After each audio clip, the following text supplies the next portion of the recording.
Bismillahirrahmanirrahim. Assalamualaikum warahmatullahi wabarakatuh.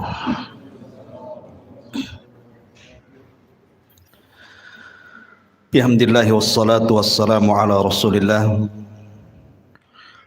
wa ala alihi wa sahbihi wa mawalah wa la hawla wa la quwata illa billahi wa ba'du.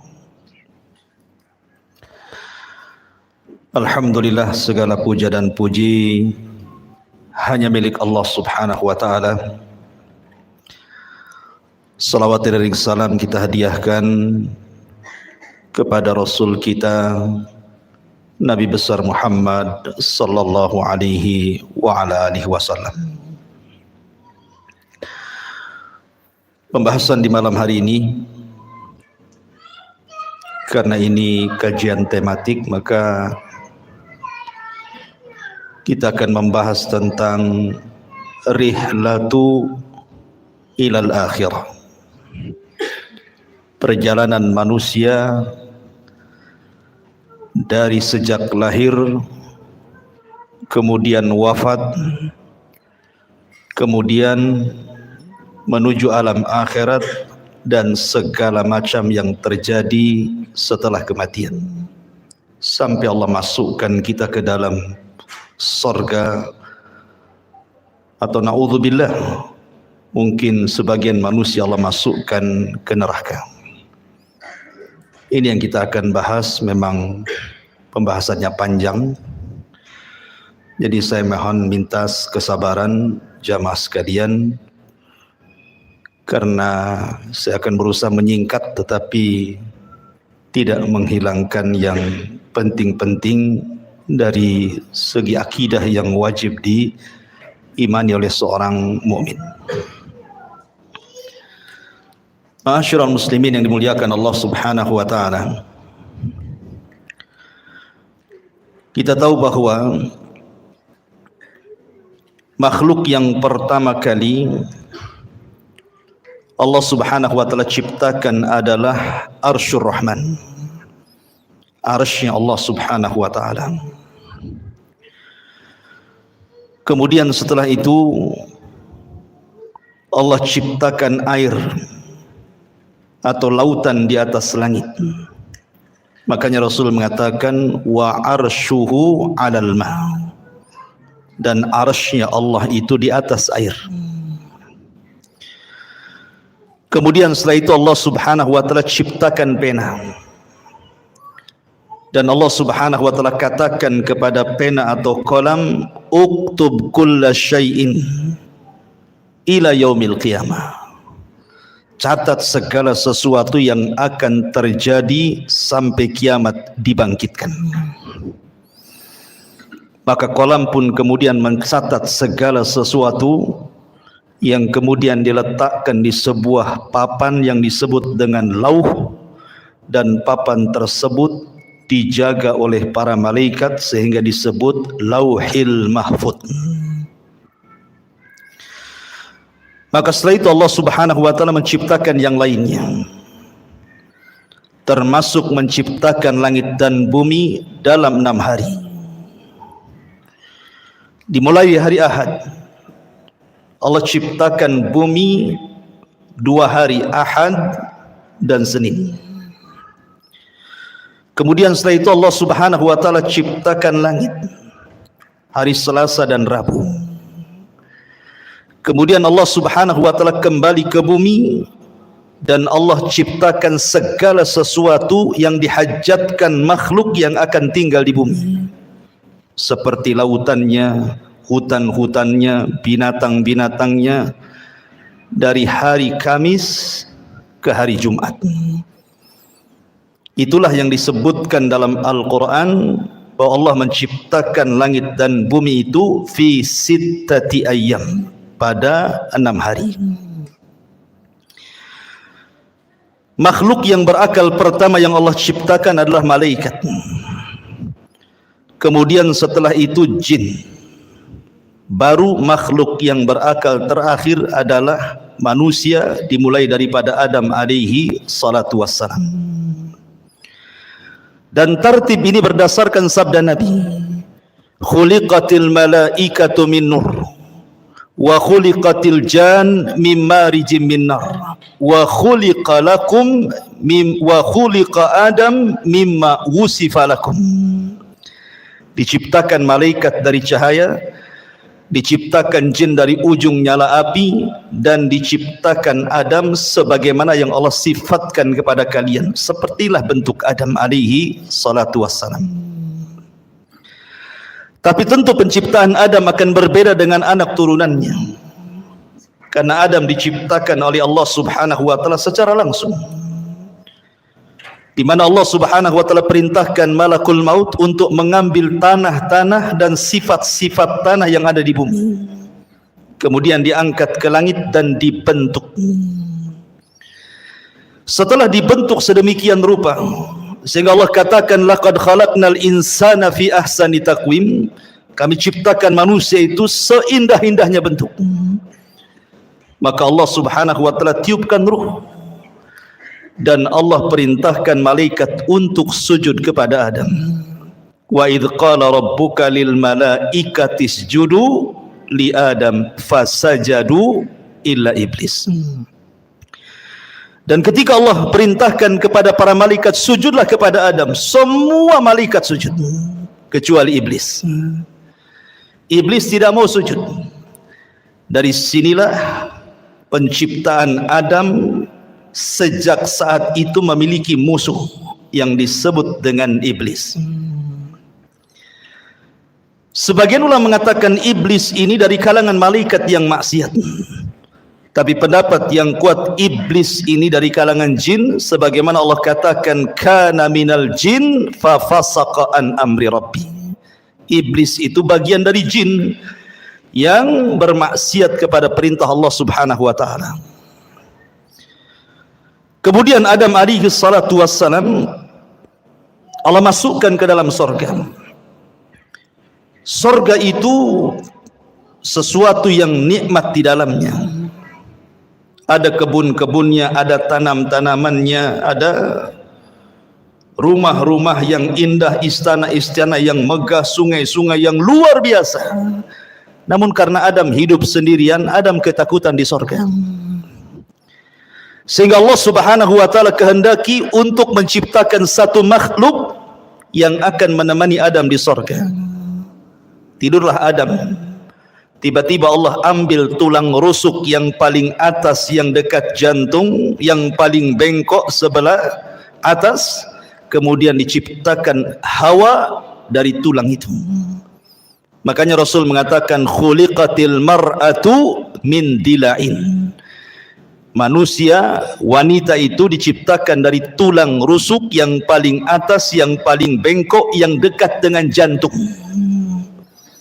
Tiba-tiba Adam bangun, rupanya di sampingnya ada Hawa. Adam kaget dan mengatakan, man anti, siapa anda? Maka wanita ini mengatakan, ana Hawa. Hawa itu oksigen artinya. Kenapa disebut Hawa? Karena dicipta dari benda yang hidup. Adam itu makhluk yang hidup. Hawa tercipta dari Adam, maka disebut Hawa. Kemudian Adam mengatakan, untuk apa engkau ciptakan? Untuk apa Allah ciptakan dirimu? Hawa mengatakan, untuk menjadikan ketenangan bagimu.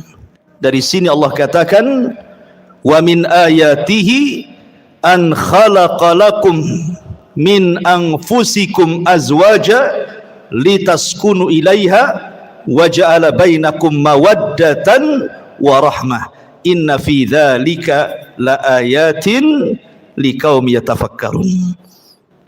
Kalau dengar ayat ini rasanya ingat waktu kawinnya. Dan ini ayat yang biasa dibaca orang kalau menikah ya. Khutbah nikahnya mesti baca ayat ini. Wa min ayatihi, dan dari tanda-tanda kebesaran Allah, an khalaqalakum, Allah menciptakan kalian. Min, dari ciptaan ini Allah ciptakan yang lainnya, azwaja, menjadi berpasang-pasangan. Untuk apa pasangan diciptakan? Litaskunu ilaiha, supaya memberikan ketenangan.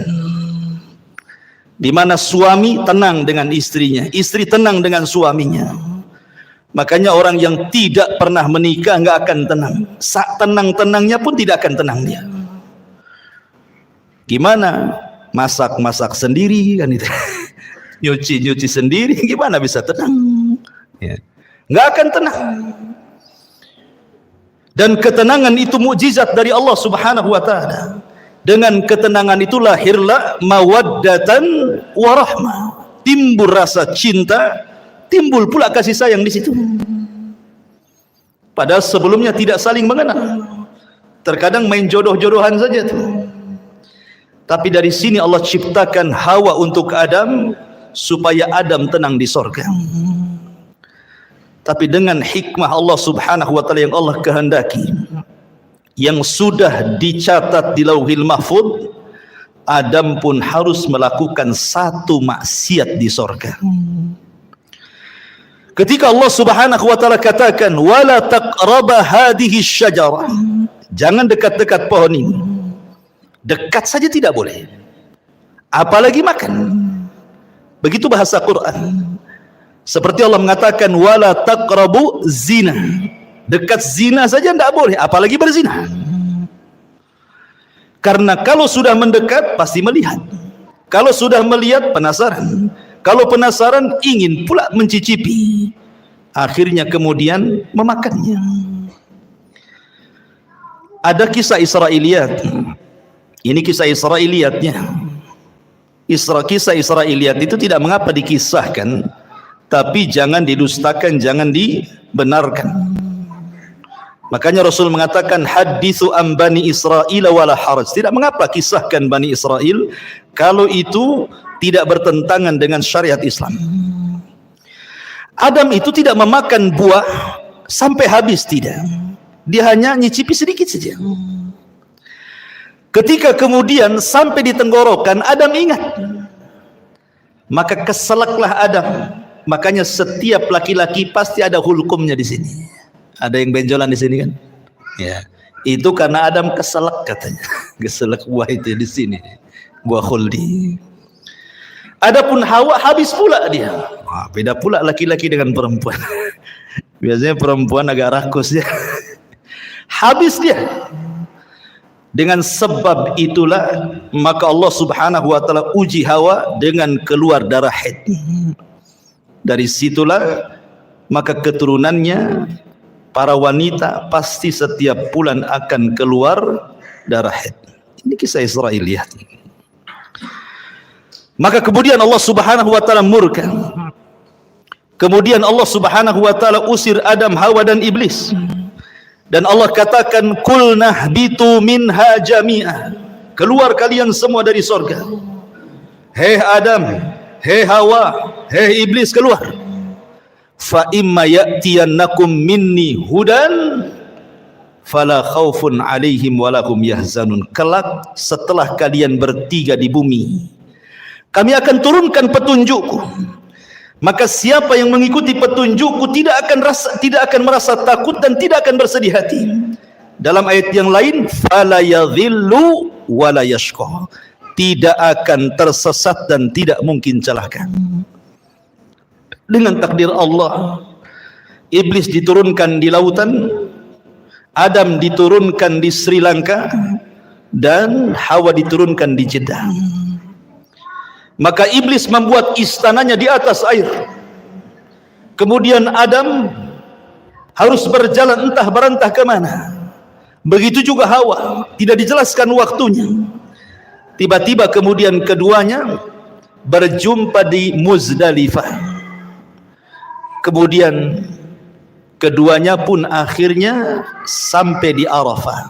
Disebut Arafah karena Adam mengetahui Hawa dan Hawa pun mengenali Adam, maka disebut Arafah. Arafah itu artinya mengetahui.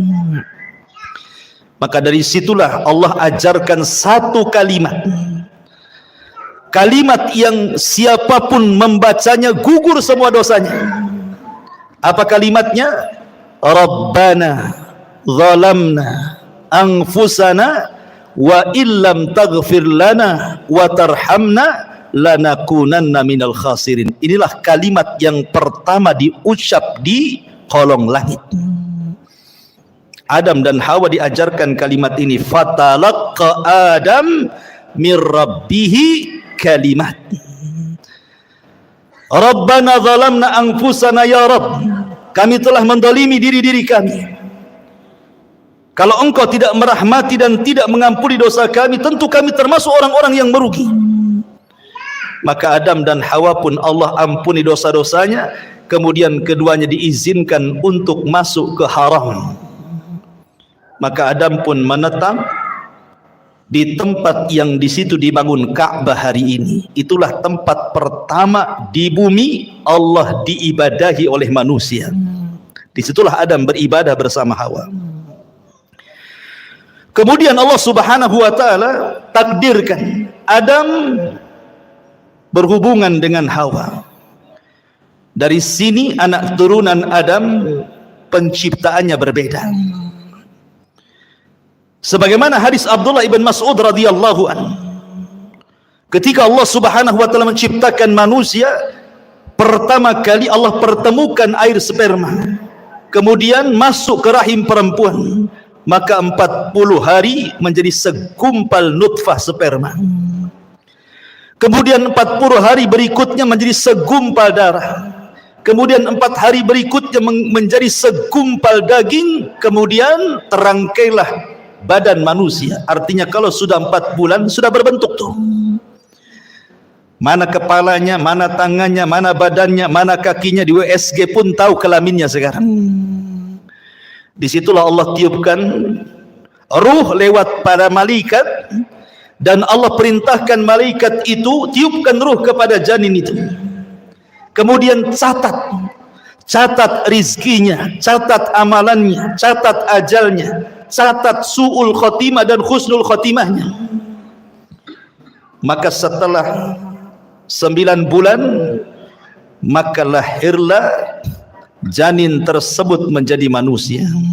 Hawa melahirkan 20 kali, dan setiap lahiran selalu kembar, sehingga putra Adam berjumlah 40, 20 laki-laki dan 20 perempuan. Kemudian setelah anak-anak Adam kemudian besar, kita tahu bahwa tujuan diciptakan manusia itu disebut khalifah, karena Allah yang mengatakan inni ja'ilun fil ardi khalifah. Apa sih khalifah itu?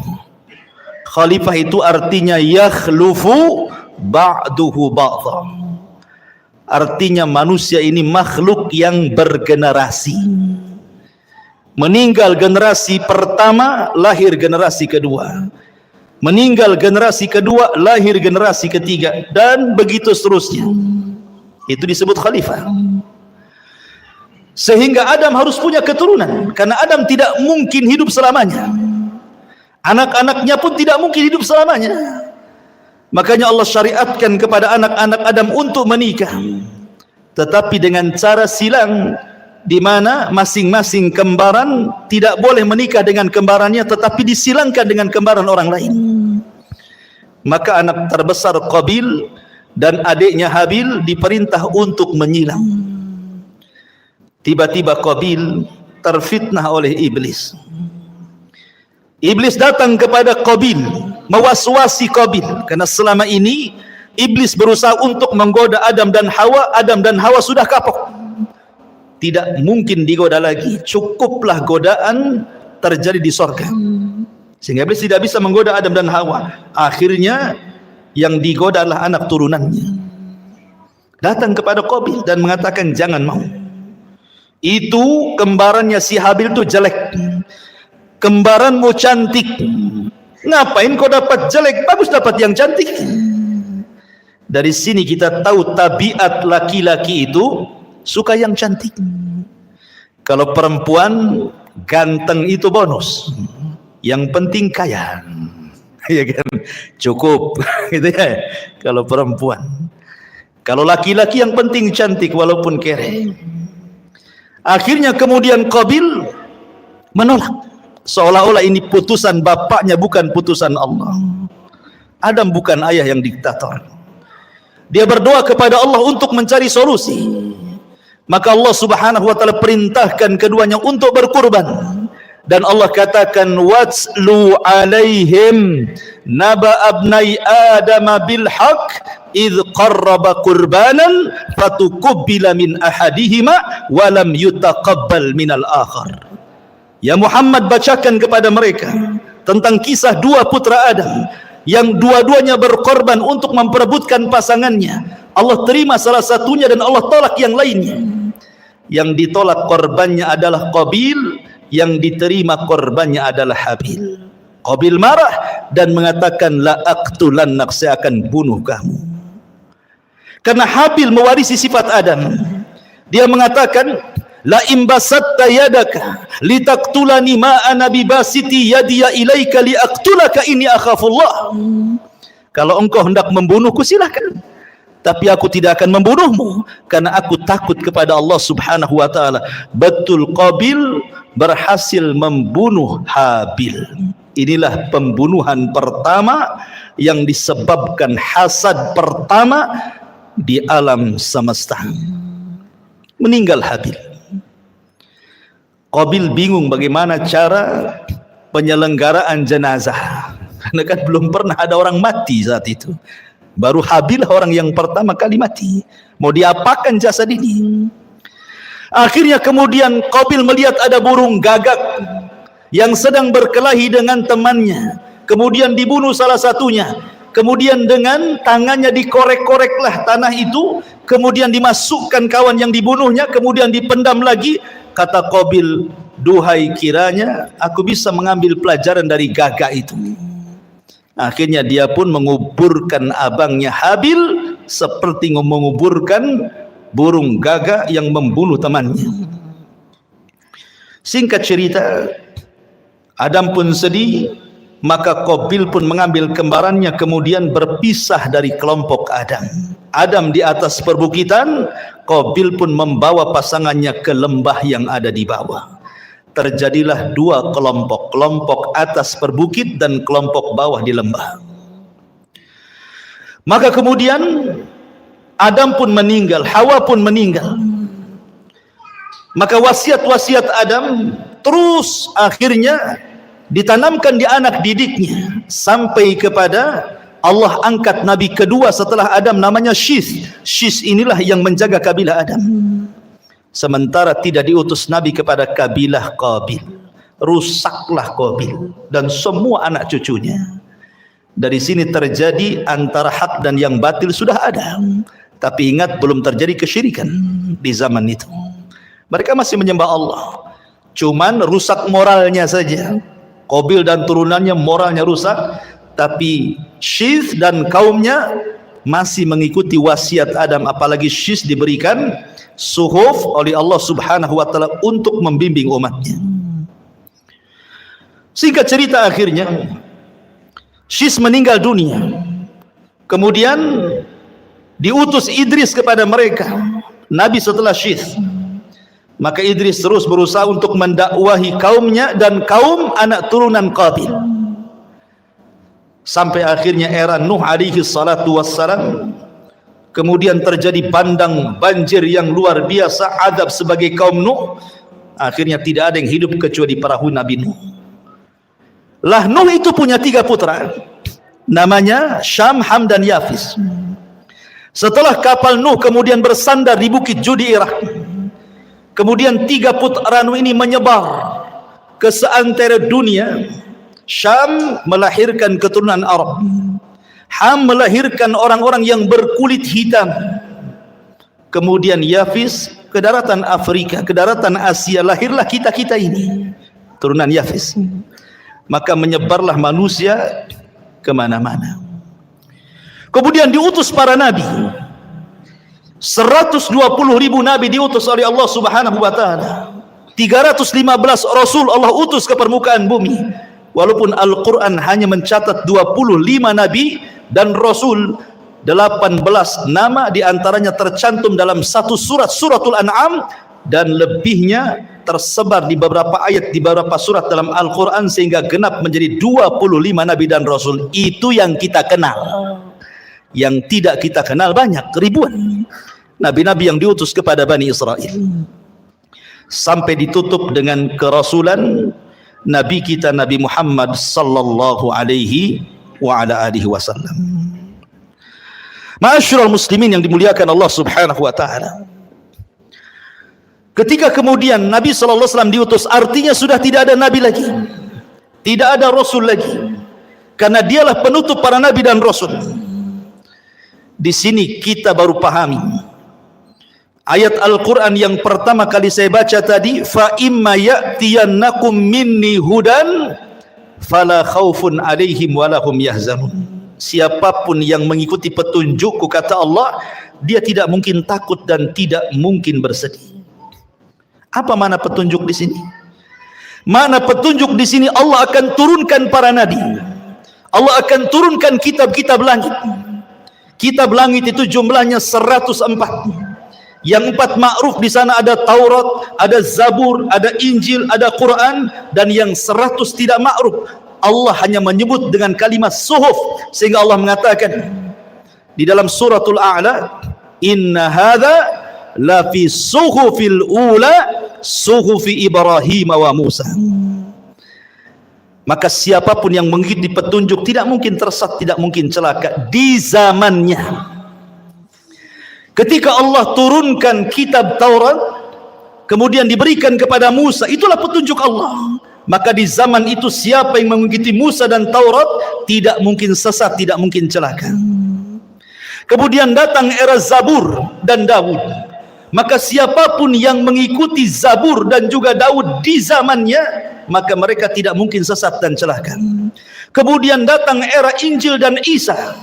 Maka siapapun yang mengikuti Injil dan Isa di zamannya tidak mungkin sesat dan celaka. Kemudian yang terakhir Allah turunkan Al-Quran, dan Allah utus Nabi kita Muhammad sallallahu alaihi wasallam. Maka siapapun yang mengikuti Nabi sallallahu alaihi wasallam dan Al-Quran, fala yadhillu wa la yasqa, tidak mungkin sesat dan celaka.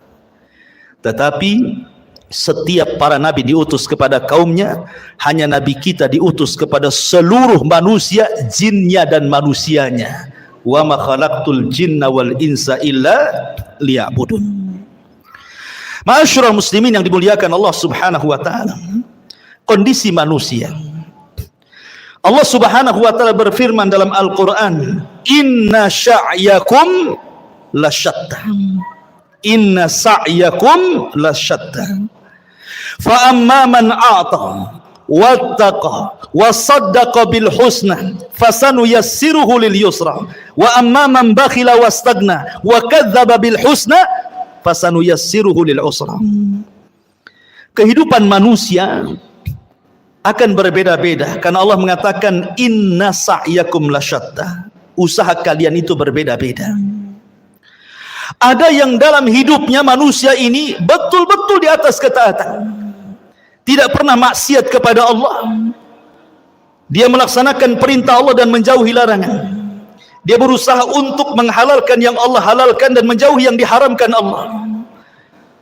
Maka orang-orang yang seperti ini hidup sesuai dengan asal penciptaan manusia.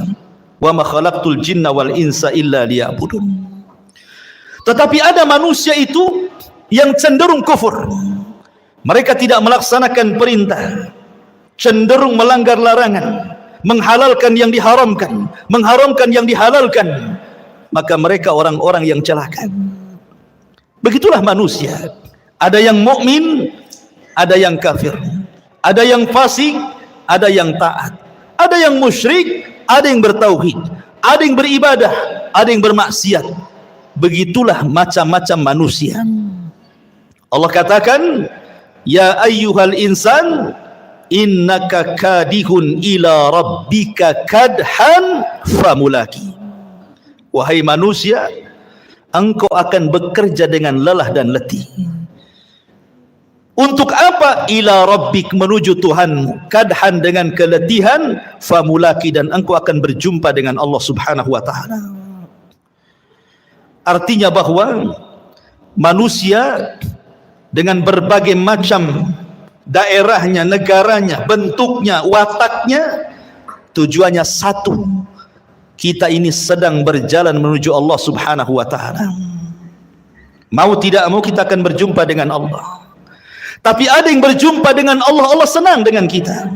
Ada orang yang berjumpa dengan Allah, Allah benci dengan kita. Man ahabba liqa Allah, ahabballahu liqa'ah. Wa man kariha liqa Allah, karihallahu liqa'ah. Siapa yang cinta berjumpa dengan Allah, Allah suka berjumpa dengan kita. Siapa yang benci berjumpa dengan Allah, Allah pun benci dengan kita. Begitulah hidup manusia. Wa hadainahu najdain, kami pilih dua jalan. Ini jalan ke sorga, sudah dijelaskan jalannya. Ini jalan ke neraka, sudah dijelaskan jalannya. Tidak ada satupun jalan, baik ke sorga atau ke neraka, semua sudah dijelaskan. Tidak ada. Wa mayatiru ta'irun fil hawa. Tidak ada satupun burung yang mengepakkan sayapnya di langit, kata Rasul, kecuali sudah dijelaskan ilmunya. Artinya, apapun yang mendekatkan diri ke sorga sudah dijelaskan. Apapun yang bisa menjauhkan dari neraka sudah jelaskan. Sehingga tidak ada alasan Anda tidak bisa berhujah lagi di hadapan Allah Subhanahu wa ta'ala. Karena semua sudah diberikan fasilitasnya.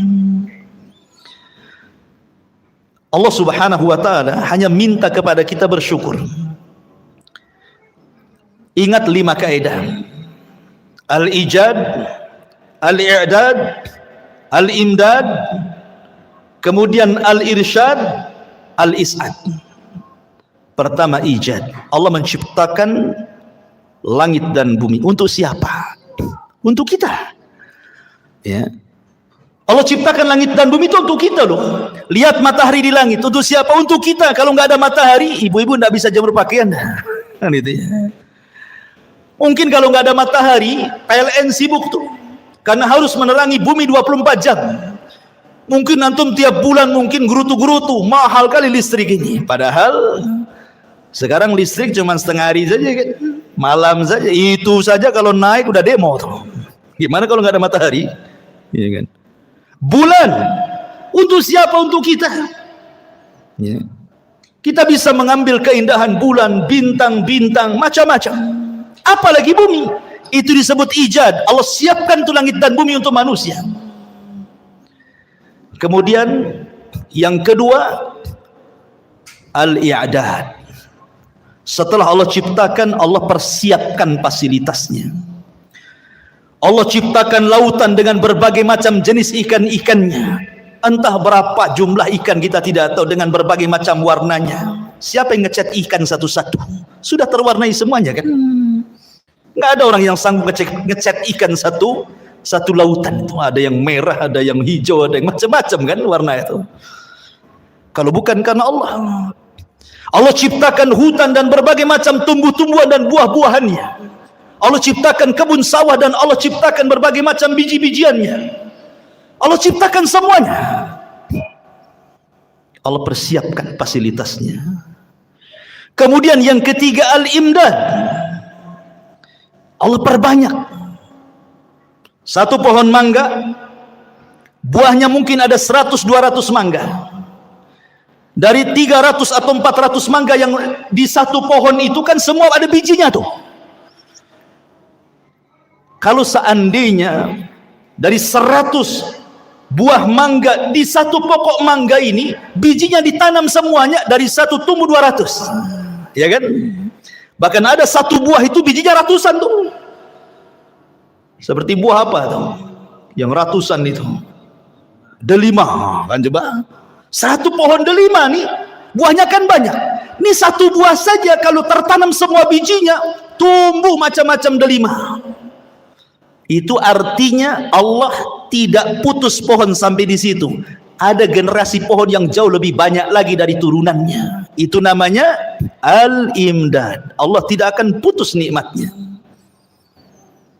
Ikan, satu ikan lahir anaknya ratusan ikan. Dari ratusan ikan lahir lagi ribuan ikan. Nggak akan terputus. Itu namanya imdad. Allah tidak akan memutus nikmat. Kemudian setelah itu yang keempat, al-irsyad. Allah arahkan manusia Mana ikan yang bisa dimakan, mana yang tidak. Mana buah yang bisa dimakan, mana yang tidak. Mana daun-daunan yang bisa dilalap, mana yang tidak. Mana yang bisa dijadikan obat, mana yang tidak. Mana yang mengenyangkan, mana yang tidak. Irsyad diarahkan, karena tidak semua bisa dimakan kan. Baru yang terakhir al-is'ad, manusia dapat mengambil faedahnya dengan makan ini jadi kenyang, makan itu jadi kenyang, minum ini jadi sehat, minum itu jadi hilang penyakit. Bahagia manusia. Allah itu sudah memberikan nikmat segalanya. Makanya Allah mengatakan fabi ayyi ala'i rabbikuma tukadziban. Nah, nikmat mana lagi yang akan kau dustakan? Nikmat mana lagi? Enggak ada ceritanya orang kelaparan kalau dia mau usaha. Orang tinggal datang ke sungai mancing dapat ikan dia. Sungai itu kan bukan milik orang. Lautan bukan milik orang. Bawa perahu nelayan tuh memanggil, ada tiketnya masuk lautan? Nggak bisa, nggak ada. Mungkin di tengah lautan ada malaikat, kau bayar dulu baru kau. Nggak ada, ya kan? Anda tanam biji di sawah tuh, tinggal nunggu saja. Allah yang menghidupkan, bukan antum suruh niup-niup dia tumbuh. Kan gitu ya. Tumbuh sendiri, kita tawakal saja tuh. Padi tumbuh, jagung tumbuh, semua tumbuh kan itu. Siapa yang menumbuhkan? Allah. Allah hanya minta satu. La in syakartum la azidannakum. Kalau kalian bersyukur, ku tambah. Dengan apa cara bersyukurnya? Kita disuruh untuk beribadah, itu saja. Disuruh untuk beribadah, itulah syukurnya. Makanya Allah mengatakan falyabudu rabb hadzal bait alladzi at'amahum min ju'in wa amanahum min khauf. Allah sudah berikan rasa kenyang dari rasa lapar. Allah sudah berikan rasa tenang dari rasa ketakutan.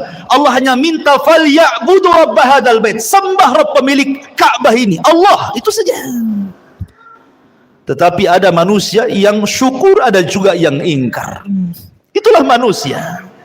Memang manusia diciptakan seperti itu. Ma'asyiral muslimin yang dimuliakan Allah Subhanahu wa taala. Allah Subhanahu wa taala tidak akan mengekalkan dunia. Dunia ini ada batas waktunya.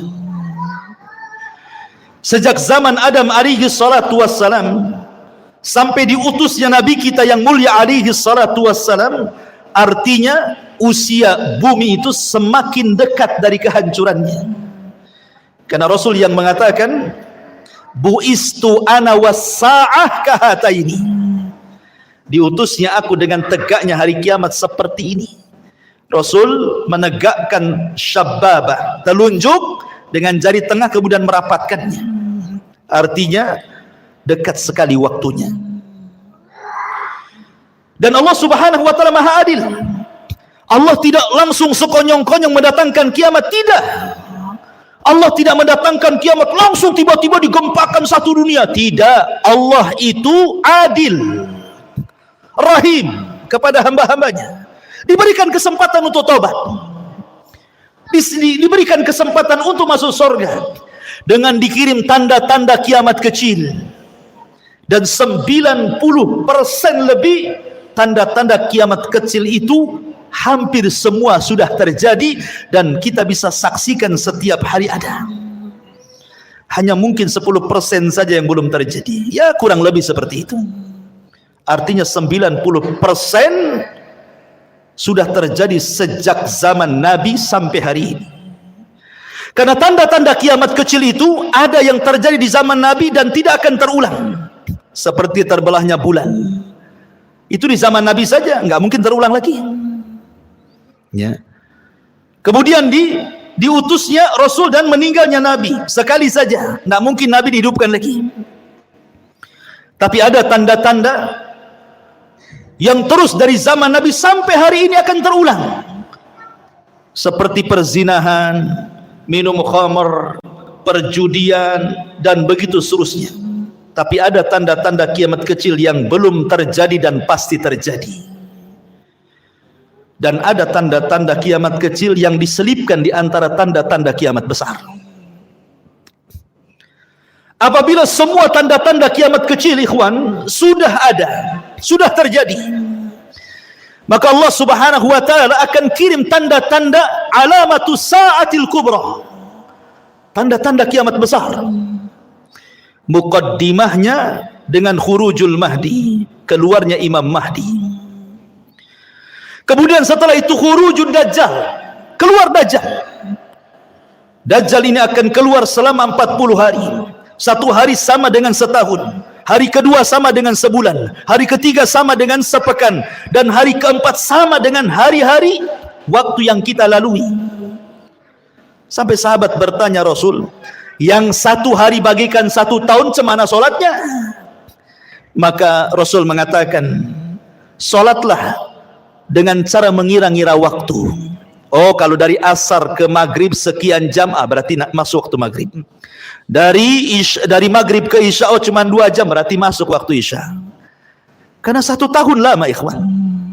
Dan dari sini menunjukkan Dajjal itu bukan hanya masuk ke daerah-daerah yang normal waktunya, tetapi juga masuk ke daerah-daerah kutub yang terkadang satu harinya lama sekali. Artinya tidak ada satu tempat kecuali diinjak Dajjal, kecuali Mekah dan Madinah. Kemudian Isa bin Maryam turun, diapit dengan 2 malaikat di menara putih sebelah timur Damaskus. Kemudian akan bergabung dengan tentara Al-Mahdi di Bukit Tur dan memerangi Dajjal. Dan Isa berhasil membunuh Dajjal, mematahkan salib, membunuh babi, dan berhukum dengan hukum keadilan. Banyak orang masuk Islam sebelum wafatnya Isa bin Maryam. Kemudian setelah fitnah Dajjal hilang, datang fitnah yang ketiga. Tanda-tanda kiamat besar, khuruju Ya'juj wa Ma'juj, keluar Ya'juj dan juga Ma'juj. 2 kabilah besar, turunan Yafis ibn Nuh, yang dahulu pernah dibenteng oleh Dzulqarnain. Tiba-tiba kemudian gerbangnya pecah, mereka pun keluar min kulli hadabin yansilun, bagaikan bah air yang terjun dari ketinggian saking banyaknya. Sehingga ketika rombongan yang pertama keluar melintasi danau Tiberias, mereka pun minum dari danau itu. Kemudian rombongan yang terakhir bingung karena airnya habis diminum Ya'juj wa Ma'juj. Kata yang terakhir, tadi barusan ada air, kemana air itu? Maka Ya'juj dan Ma'juj, setiap yang melewati hijau pasti akan kering, yang basah pasti kering. Fitnahnya luar biasa. Dia akan membunuh ras di luar kelompoknya. Dan jumlah mereka satu dari kita 999 dari mereka. Makanya Rasul mengatakan, kau tidak bisa menghadapinya. Maka Allah mengatakan, ya Isa, selamatkan orang-orang yang selamat, sembunyi di Bukit Tur, karena engkau tidak bisa memeranginya. Akhirnya kemudian Ya'juj wa Ma'juj merusak di permukaan bumi, membunuh orang di luarasnya. Akhirnya dia sombong, kemudian mengatakan, qatalna man fil ardi sanaqtuluhu man fis sama, katanya. Aku sudah bunuh semua orang yang ada di bumi, sekarang yang di langit ku bunuh, katanya. Saking sombongnya. Akhirnya panahnya diarahkan ke langit, tombaknya diarahkan ke langit. Maka Allah mengatakan, wa makaru makran wa makarna makran wallahu khairul makirin. Mereka hendak membuat makar, Allah juga punya makar, dan sebaik-baik makarlah makar Allah. Allah sengaja panah itu disedot sampai ke awan, dibalikkan dengan ujung-ujungnya ada darah, seolah-olah mereka sudah membunuh makhluk yang di langit. Makin sombong mereka. Dan mereka mengatakan, sudah tidak ada makhluk kecuali sudah kubunuh semua, kata Ya'juj dan Ma'juj. Maka Isa berdoa agar Allah membinasakan mereka. Dikirimlah Naghaf, ulat-ulat kecil, kemudian menggigit tengkuknya, satu mati, semua mati. Tidak ada sejengkal di bumi kecuali ada bangkainya. Bagaimana cara membersihkannya? Isa berdoa agar Allah membersihkan bangkai Ya'juj dan Ma'juj. Dikirimnya burung-burung sebesar unta, mengambil bangkai itu, entah dibuang, entah berantah ke laut mana. Akhirnya bumi bersih, kemudian Allah hujani sehingga bumi semakin bersih, dan Allah berikan keberkahan bumi sebagaimana awal penciptaan bumi sampai buah delima. Saking besarnya, orang bisa masuk 10 bahkan 20 orang ke cangkangnya. Segede apa tuh delimanya? Berarti kalau makan durian, gede kali durian tuh. Ya kan? Satu buah durian 20 orang udah kenyang. Ke kulitnya aja masuk orang tuh. Allah berkahi itu. Kemudian Isa pun diwafatkan. Maka berlalulah 3 tanda kiamat besar. Khurujud Dajjal, nuzulu Isa, khuruju Ya'juj wa Ma'juj. Kemudian datang tanda-tanda alamat besar. Apa itu? Keluar dukhan, asap yang tebal dari langit, yang tidak jadi pada Ramadan kemarin. Ini dukhan. Dukhan ini alamat tanda kiamat besar. Dan itu tanda-tanda langit, bukan tanda-tanda bumi. Dukhan itu datang dari langit. Bukan karena orang bakar hutan kemudian asapnya naik ke langit jadi dukhan. Memang sudah ada asap di langit tebal hitam. Siapapun yang menghirupnya, kalau dia seorang mukmin paling tinggi bersin, sudah sakit kepala, demam. Tetapi kalau yang menghirupnya orang kafir, munafik, pelaku dosa besar, maka mereka akan merasakan kesakitan yang luar biasa, mengeluarkan darah dari telinga, hidung dan matanya, saking sakitnya. Akhirnya mereka berdoa, Allahumma kshif annal adzab, ya Allah tolong hilangkan azab ini, kami akan bertobat. Akhirnya Allah pun hilangkan. Bertobat? Tidak juga bertobat. Ketika mereka tidak mau juga kunjung bertobat, yang beriman tetap dengan keimanannya, yang kafir tetap dengan kekafirannya, yang fasik tetap dengan kefasikannya, apa yang terjadi? Allah subhanahu wa ta'ala takdirkan tiba-tiba matahari terbit dari arah barat. Ketika manusia tertidur pulas di malam hari, kemudian terbangun di pagi hari. Biasa orang-orang yang beriman, mereka bangun subuh, kemudian mereka ke masjid, kemudian mereka sholat subuh. Coba tenangkan anak-anak di belakang itu. Ya. Ketika kemudian orang-orang yang beriman bangun di waktu subuh, ya biasa mereka bangun kemudian sholat subuh. Tetapi orang-orang kafir, fasik, munafik masih terlelap tidur. Sampai waktu sudah pagi, harusnya matahari terbit, matahari tak kunjung terbit. Ditunggu sampai waktu zuhur, tidak terbit juga. Ditunggu sampai waktu asar, tidak terbit juga. Harusnya ketika matahari terbenam, tiba-tiba muncul. Harusnya matahari itu terbenam, tiba-tiba muncul. Inilah yang disebut dengan keluarnya matahari dari arah barat itu. Dan itu terjadi 3 hari berturut-turut.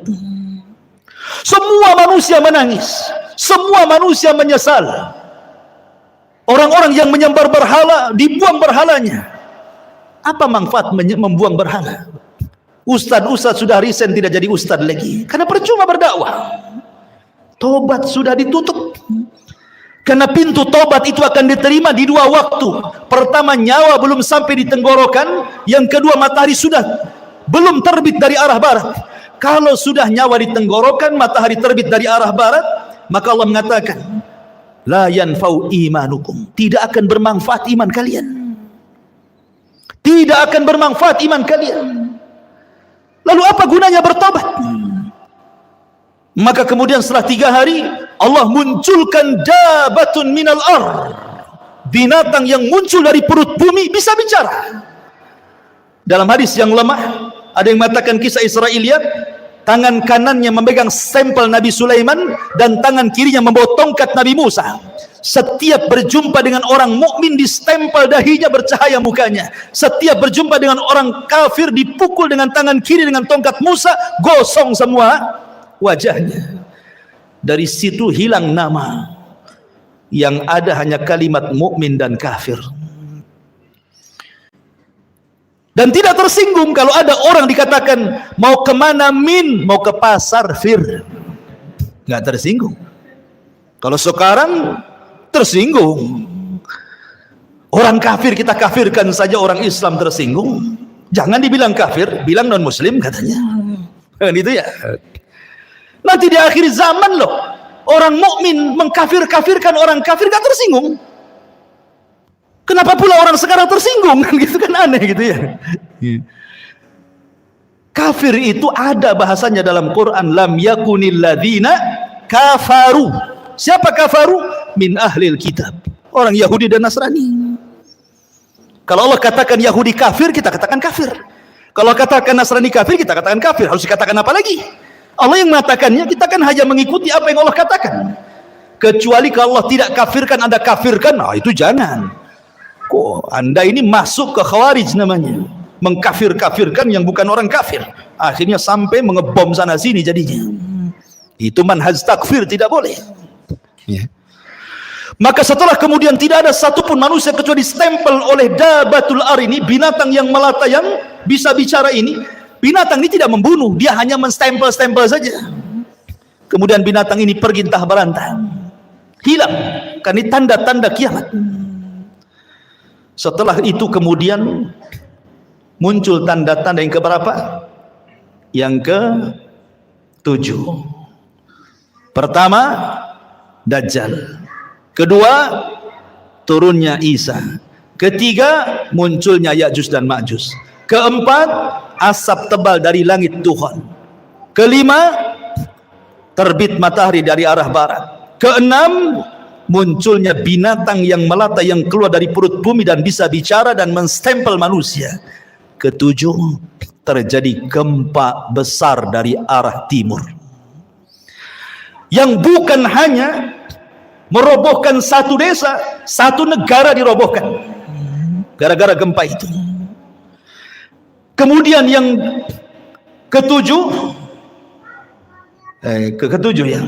kedelapan, gempa dari arah barat. Setelah gempa dari arah timur, dari arah barat pula gempa. Negara-negara jatuh gara-gara gempa itu. Kemudian yang ke-9, terjadi gempa besar di Jazirah Arab. Inilah yang disabdakan Nabi SAW, khasfun bil masyriq wa khasfun bil maghrib wa khasfun bi jaziratil Arab. Gempa dari arah timur, gempa dari arah barat, gempa dari Jazirah Arab.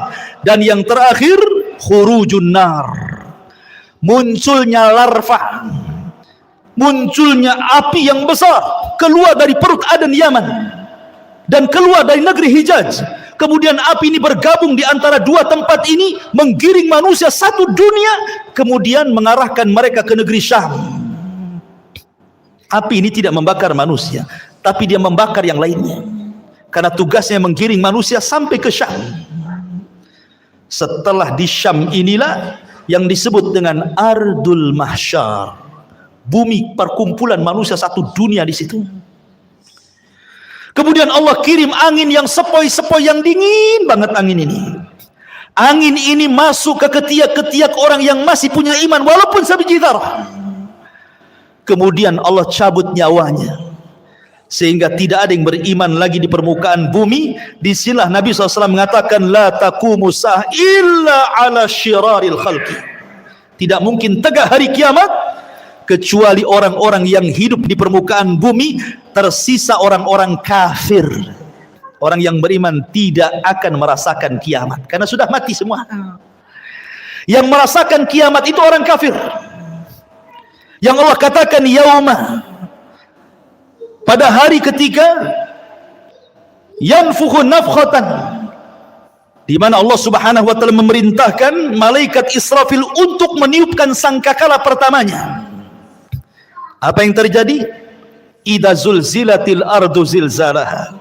Ketika tiupan itu ditiup oleh Israfil, maka satu bumi akan digempakan. Wa idzal biharu fujjirat, maka semua air lautan ditumpahkan ke daratan. Wa idzan nujumun tasharat, semua bintang-bintang akan dijatuhkan. Dan semua gunung-gunung akan tercabut dari pasaknya, kemudian bergeser dari tempatnya, kemudian diterbangkan seperti kapas. Ka'asfim ma'fur, seperti kapas. Kemudian dibenturkan di langit, kemudian dikembalikan ke bumi, hanya tinggal tanah, debu, sehingga Allah mengatakan kal ihnil manfush, seperti kapas kalau diletakkan di kipas tuh terbang ke sana-sana. Itulah gunung.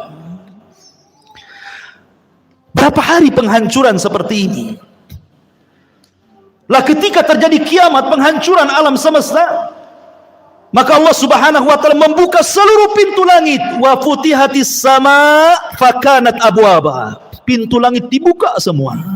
Semua malaikat keluar dari langit-langit itu. Karena langit akan digulung seperti kita menggulung kertas. Maka ketika betul-betul terjadi kiamat, Allah wafatkan semua para malaikat, Allah wafatkan semua jin, dan Allah wafatkan semua manusia. Tidak ada yang tersisa kecuali yang Allah Subhanahu wa taala izinkan untuk tidak dihancurkan pada hari kiamat. Seperti arsy, seperti kursi, seperti lauhil mahfud, seperti roh, seperti tulang ekor manusia, tidak dihancurkan. Tapi semua dihancur-hancurkan. Berapa lama? Hadis Abu Hurairah radhiyallahu anhu mengatakan 40 tanpa menyebut 40 tahun, 40 bulan, 40 hari. Pokoknya 40 lah kata Abu Hurairah. Ya bisa 40 hari kehancuran alam semesta, bisa 40 bulan, bisa juga 40 tahun. Karena ketika Abu Hurairah ditanya, ya Abu Hurairah, apakah 40 hari? Fa'abaitu, aku enggan menjawabnya. Apakah 40 bulan? Fa'abaitu, aku enggan menjawabnya. Apakah 40 tahun? Fa'abaitu, aku pun enggan menjawabnya. Pokoknya 40 lah kan itu. Itu antara tiupan sangkakala pertama ke tiupan sangkakala kedua. Hancur semua alam semesta ini. Hancur semuanya.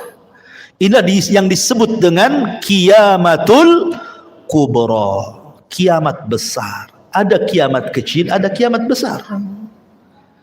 Kiamat kecil apa? Idza mata ahadukum qamat qiyamatuhu. Kalau salah seorang di antara kalian mati, itulah kiamatnya. Tapi kalau kiamat besar bukan satu dua orang mati, semua mati. Jinnya mati, malaikatnya mati, manusianya mati. Yang meniup sangkakala pun mati. Malaikat maut pun mati. Malaikat maut aja ikut mati. Ketika malakul maut datang kepada Allah Azza wa Jalla, Allah mengatakan, "Man abqait?" Siapa yang kau sisakan, kau tidak cabut nyawanya? Kata malaikat maut, tinggal Jibril, Mikail, Israfil. Kata Allah, cabut semuanya. Maka Jibril dicabut nyawanya, Israfil dicabut, Mikail dicabut. Kemudian malakul maut datang kepada Allah. Siapa lagi yang tersisa? Kata malakul maut, tidak ada ya Rabb illa abdukal fakir, kecuali hambamu yang fakir. Oh kalau gitu mati kamu katanya. Mati juga dia. Ya. Maka ketika 40, di angka 40 terjadi kehancuran yang luar biasa itu, sudah tidak ada makhluk yang berakal lagi. Bumi sudah hancur, langit sudah hancur, semua sudah hancur.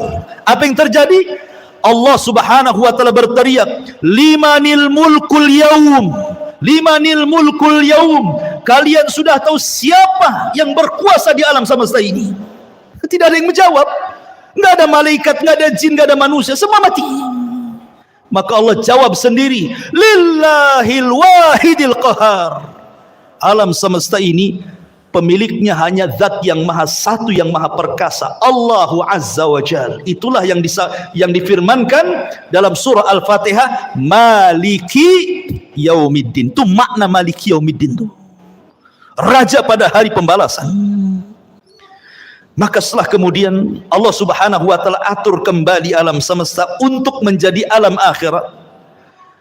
Maka bumi yang kita pijak hari ini, Allah katakan yauma tubaddalul ardu ghairal ardh.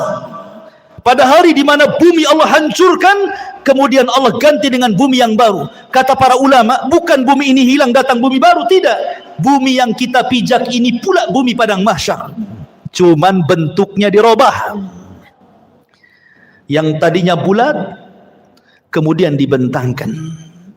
Yang tadinya kifata dilipat kemudian dibentangkan. Sehingga bumi yang sekarang kita lihat ada bukit, ada gunung, ada lembah, ada tinggi, ada yang merendah. Nanti ketika Allah hancurkan, Allah ganti dengan bumi yang baru, maka Allah hamparkan sehingga tidak ada yang meninggi, tidak ada yang merendah, tidak ada bukit, tidak ada lembah, semua rata, nggak ada bangunan, nggak ada rumah, nggak ada hutan, nggak ada gunung, nggak ada bukit, rata semuanya. Kenapa Allah ratakan wa idal ardu muddat, dan apabila bumi diratakan supaya makhluk sejak Adam meninggal sampai yang terakhir mati muat di bumi itu. Sekarang bumi itu dalam bentuk bulat kan, lonjong atau bulat. Di bumi ini ada lautnya, di bumi ada hutannya, di bumi ada bukit, ada gunung. Tidak semua tempat dihuni manusia.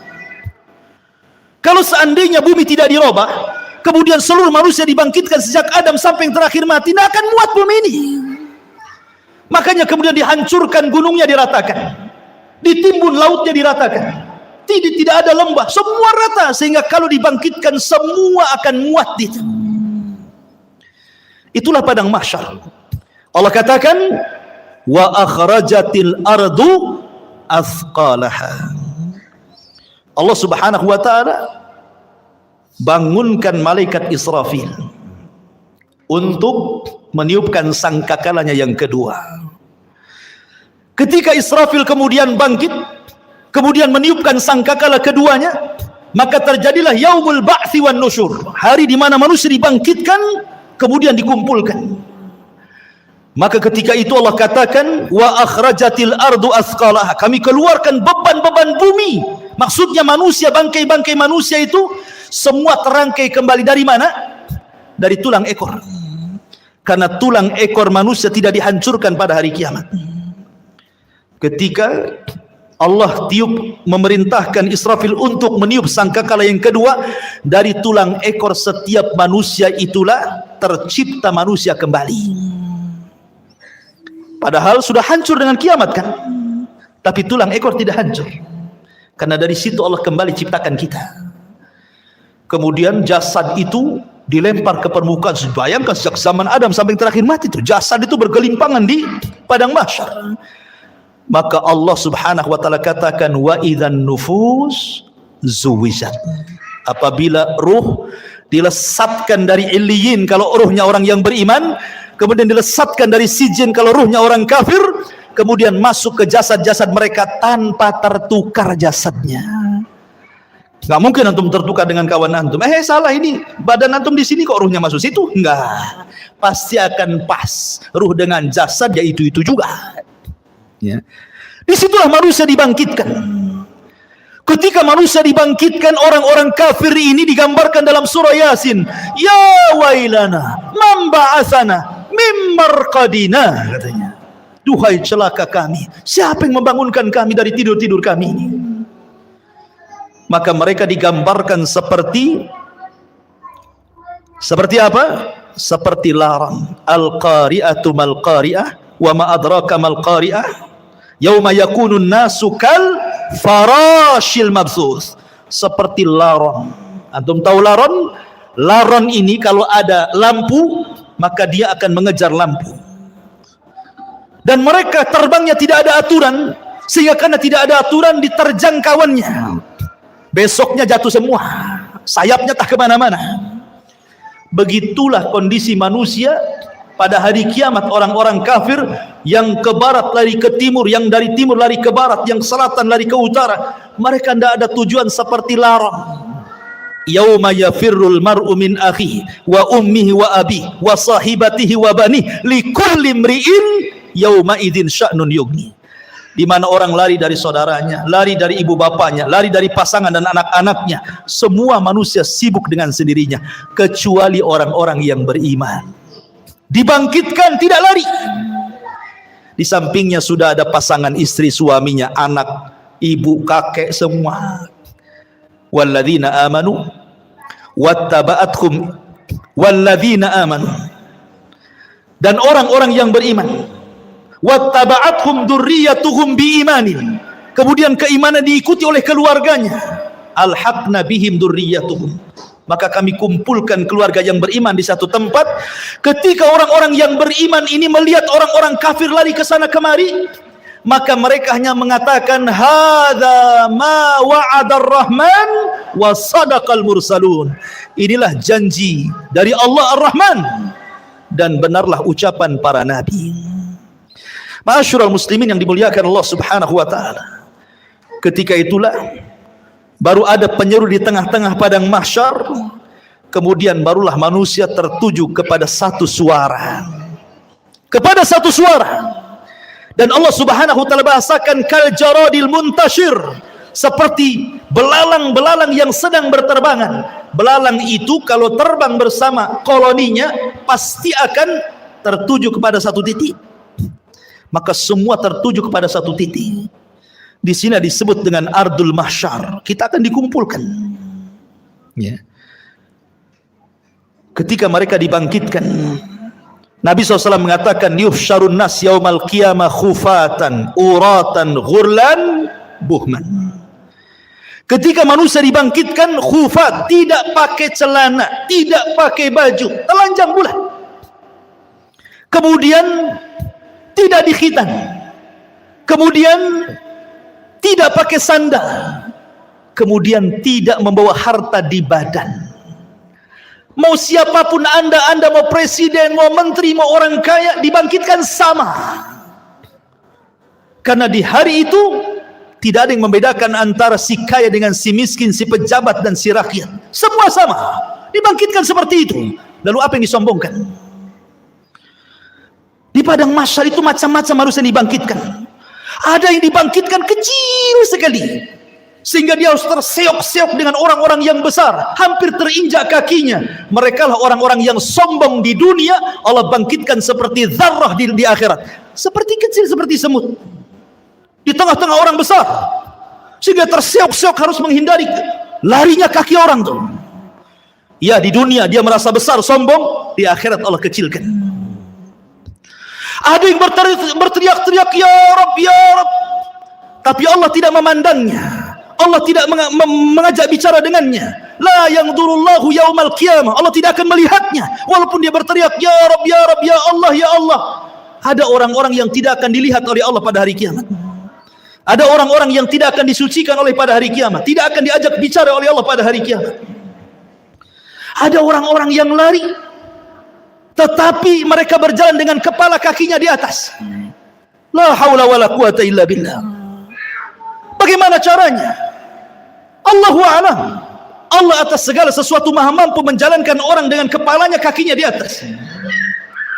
Ada orang-orang yang berjalan dengan buta, sehingga dia mengatakan, ya Rabbi lima hasyartani a'ma wa qad kuntu basira. Ya Rabb, di dunia aku melihat, kenapa di sini buta, katanya.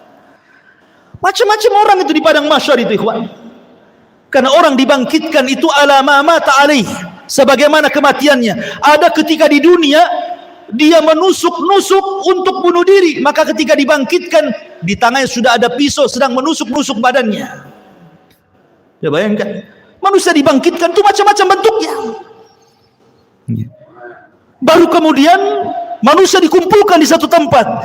Disinilah terjadi faslul qadha. Yang pertama kali faslul qadha, di mana Allah Subhanahu wa taala akan membentangkan mahkamah peradilan di tengah-tengah manusia. Dan yang pertama kali diadili adalah para nabi. Para nabi, ikhwan, diadili dulu. Dengan cara apa? Para nabi dikumpulkan umatnya. Nuh bersama umatnya, Nabi Saleh bersama umatnya, Nabi Syuaib bersama umatnya, semua para nabi bersama umatnya. Kemudian Allah akan berkata kepada umatnya, ya umat Nuh, sudahkah Nuh menyampaikan risalahnya? Orang-orang kafir dari umat Nuh mengatakan, ya Rabb, Nuh tidak pernah menyampaikan risalah kepada kami. Mereka hendak berdusta. Kemudian Allah mengatakan, ya Nuh, lihat, engkau belum pernah menyampaikan risalahku kepada mereka. Kenapa kau tidak sampaikan? Maka Nuh mengatakan, ya Rabb, aku sudah sampaikan. Kalau engkau tidak percaya, aku punya saksi. Maka Allah mengatakan, kalau begitu datanglah saksi. Maka Nuh alaihi salatu wassalam meminta kepada Rasul kita Muhammad sallallahu alaihi wasallam untuk menjadi saksi bahwa Nuh sudah menyampaikan risalahnya. Maka Allah panggil Rasul kita Muhammad sallallahu alaihi wasallam, ya Muhammad, kenapa kok mau jadi saksi kepada Nuh alaihi salatu wassalam? Bukankah usiamu dengan usia Nuh terpaut jauh dan engkau tidak hidup di zaman Nabi Nuh? Bagaimana kau akan jadi saksi mereka? Maka Rasul SAW mengatakan, ya Rabb, ya aku tidak hidup di zaman Nabi Nuh, Tetapi aku yakin bahwa Nuh sudah menyampaikan risalahnya. Maka Allah mengatakan, apa yang membuat anda yakin bahwa Nuh menyampaikan risalahnya? Maka Rasul mengatakan, karena engkau yang bicara seperti itu ya Rabb. Kemudian Rasul membacakan surat Nuh. Engkau yang ngomong dalam Al-Quran bahwa Nuh sudah menyampaikan risalahnya. Maka Allah mengatakan, shadaqta, benar engkau. Wa kadzabu haula, dan mereka sudah berdusta. Kemudian berpindah kepada nabi berikutnya sampai di akhir dengan Isa bin Maryam, nabi yang terakhir dari nabi-nabi Bani Israel. Inilah isyarat bahwa nabi akan menjadi saksi bagi seluruh para nabi. Ketika nabi hendak rindu ingin mendengar Al-Quran, yang dipanggil siapa? Abdullah bin Mas'ud. Abdullah bin Mas'ud, bacakan, iqra alayya Al-Quran, baca untukku Quran. Kata Abdullah bin Mas'ud, ya Rasulullah, aqra'u alaika al-Quran wal Quranu unzila ilaika? Rasul, apakah saya harus membaca Quran sementara Quran turun kepadamu? Oh tidak. Kata Rasul, iqra, baca, saya ingin mendengarkan suaramu. Maka kata Abdullah bin Mas'ud, baik. Akhirnya Abdullah bin Mas'ud membaca suratun Nisa sampai kepada ayat. Apa ayatnya? Hatta idza ji'na min kulli ummatin bisyahid wa ji'na bika ala haula'i syahida. Bagaimana ya Muhammad kalau tiap-tiap umat itu mendatangkan saksi-saksinya, kemudian engkau menjadi saksi mereka? Maka Nabi SAW kemudian menangis dan mengatakan, ya Abdullah, hasbuka, hasbuka, cukup, cukup. Maka Abdullah bin Mas'ud melihat Rasul menangis sehingga membasahi janggutnya. Rasul akan menjadi saksi bagi setiap umat dan setiap nabi. Setelah para nabi kemudian dimintai pertanggungjawabannya, barulah Allah Subhanahu wa taala mengarah kepada umatnya, kepada kita semuanya. Baru Allah Subhanahu wa taala bertanya kepada kita. Disitulah yang disebut dengan al-ardu. Ard. Apa itu ard? Allah Subhanahu wa taala akan tampakkan kepada kita perbuatan kita di bumi, Allah tampakkan di akhirat. Allah tampakkan tuh. Ya. Kemudian Allah Subhanahu wa taala memberikan catatan kepada hamba, setiap hamba itu diberikan catatan. Kalau Allah mengatakan iqra kitabak, baca bukumu, maka dia pun membaca. Dia pun membaca apa yang sudah dia lakukan. Ingat, khususiyah yaumul akhir, kehususan hari kiamat, di mana Allah berikan memori hafalan manusia dikembalikan. Mereka kuat hafalannya. Kalau sekarang di dunia 1 minggu kemarin Anda pernah mengucapkan apa, Anda pernah berbuat apa, Anda pernah mendolimi siapa, Anda pernah hasad kepada siapa, lupa antum. Baru 1 minggu tuh, ya kan? Baru 1 minggu sudah lupa kan itu ya. Tapi di akhirat Allah berikan kekuatan hafalan. Sejak antum akil balik sampai antum diwafatkan, hafal antum. Oh, jam segini, hari ini, tanggal sekian-sekian, aku begini. Hafal. Untuk dicocokkan dengan catatannya. Dan ketika itu ikhwatu fiddin tidak bisa berdusta di hadapan Allah. Yauma nakhtimu ala afwahihim wa tukallimuna aydihim wa tashhadu arjuluhum bima kanu ya'malun. Mulut terkunci, tangan bicara, kaki menyaksikan apa yang sudah diperbuatnya. Bayangkan, saksi bukan hanya anggota badan, bahkan kulit jadi saksi. Kulit tiba-tiba bicara di hadapan Allah dan menyalahkan badannya. Akhirnya badan kemudian mengkritik kulit dan mengatakan, lima syahidtum alaina, kenapa engkau wahai kulit menjadi saksi bagi badanmu sendiri? Kata kulit, antaqana Allah, Allah yang membuat bicara, aku mau apa? Tidak cukup dari situ, bumi yang kita pijak akan jadi saksi. Karena yauma idin tuhadditsu akhbaraha, pada hari itu bumi menghabarkan kisah-kisah orang yang pernah di atas bumi itu. Lautan akan jadi saksi, langit akan jadi saksi, malaikat akan jadi saksi. Siapa yang bisa mungkir dari kesalahan, ikhwan? Semua jadi saksi. Di bumi antum bisa bayar lawyer, cari yang pandai bicara, dia bisa mendustakan yang jujur didustakan. Di akhirat lawyer aja butuh lawyer. Lawyernya butuh lawyer, pengacaranya butuh pengacara. Tapi di akhirat tidak ada pengacara. Apa yang mau diacarakan? Nggak ada pengacara. Ya. Semua jadi saksi. Ma'asyiral muslimin yang dimuliakan Allah Subhanahu wa taala. Mulailah manusia dihisab. Pertama, kemudian Allah Subhanahu wa taala akan terbangkan catatannya. Di situ ada yang mengambil dengan tangan kanannya, dengan tangan kirinya, dengan tangan kiri dari belakangnya, dan itu menunjukkan keselamatan dan tidaknya orang. Orang yang beriman ambil dengan tangan kanannya. Dengan bangganya dia mengatakan, "Ha umqra'u kitabiyah." Baca kitabku, katanya. Dia sudah tahu isinya baik. Itu bangga dia. Tetapi orang-orang yang mengambil catatan dengan tangan kirinya, dia mengatakan apa? "Ya laitani lam uta kitabiyah wa lam adri ma hisabiyah." Duhai kiranya aku tidak mau mengambil catatanku dan aku tidak tahu apa hisabku. Sampai terakhir dia mengatakan, "Ma agna anni maliyah halaka anni sultaniyah." Duhai kiranya kekuasaan yang aku bangga-banggakan di dunia enggak ada manfaatnya. Duhai kiranya harta yang bertumpuk di dunia pun tidak ada faedahnya. Menyesal dia. Kan itu ya. Kemudian mereka dikumpulkan di padang mahsyar, terjadilah hisab kepada binatang.